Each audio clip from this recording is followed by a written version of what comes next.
Hello everyone, my name is Dar Rath and I'm the pastor at Faith Lutheran Church in Port Elgin, Ontario, Canada.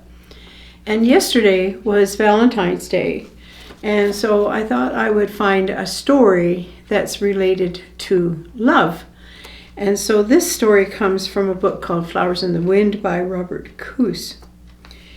There once was a man traveling through the countryside who suddenly realized he was lost. The man stopped at a small farmhouse to see if someone could give him directions. As he got out of the car, he noticed an elderly lady in a rocking chair on the porch. He also noticed an elderly man working around the front yard. He also noticed that the elderly man was whistling non-stop.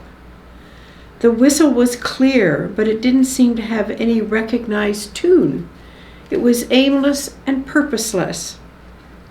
When the traveler walked up to the man, he said, I see you're fond of whistling, but I don't recognize any tune."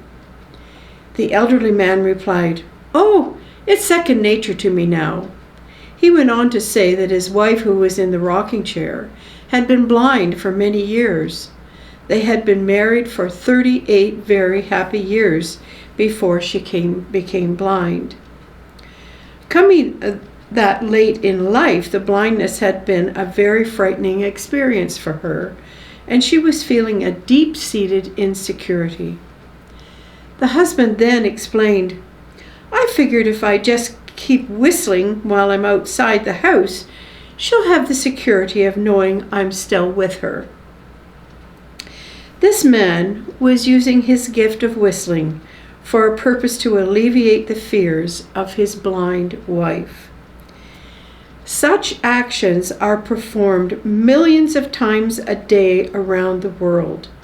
Many people will never know all the actions of love that others direct toward them.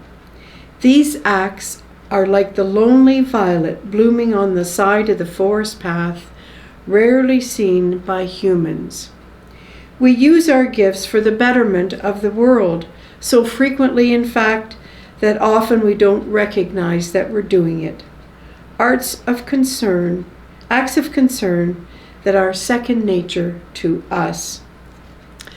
Now, I can give you a personal example of this. I have osteoarthritis and I needed to have hip surgery. And so for about a year and a half before the surgery, I couldn't bend down to do my shoes up. I had to tie the laces. And so my husband every day had to tie my shoes up for me in order for me to get going with my work. And so after the surgery, he still had to continue to do my shoes up until I was able to do enough physiotherapy to be able to get down there to do those shoes up.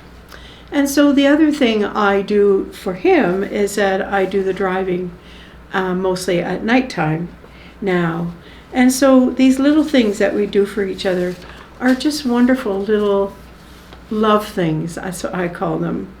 And I was thinking today that my son and his wife met on Valentine's Day 27 years ago, and they're still happily married and enjoying this time of year as well and having celebrations. So all of us have these gifts. It's our job to be grateful and use these gifts to help others.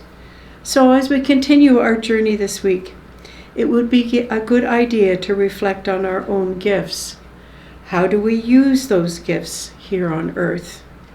What little things do you do for those you love? What gifts of love are others doing for you? Make a list of each. Have fun. Are we thankful for our gifts? And that's a good news to reflect on this week. That's near Valentine's Day. So blessings on your day, and thanks for taking 5.